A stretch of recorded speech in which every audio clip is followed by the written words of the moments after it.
In this video, I'll show you how to create Looker Studio reports so you can turn your data into clear and interactive dashboards. Looker Studio is designed to help you visualize and share insights using connected data sources. To begin, open your browser and go to lookerstudio.google.com, then sign in with your Google account that has access to your data. Once on the dashboard, you can either start a new report from scratch or use the template gallery to choose a pre-designed layout. Templates are helpful for beginners as they provide a ready-made structure.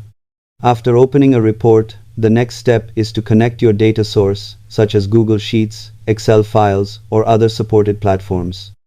Make sure your data is clean and properly formatted for accurate results.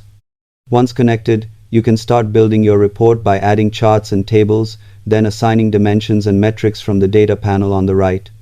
As you map your data, visuals will update automatically.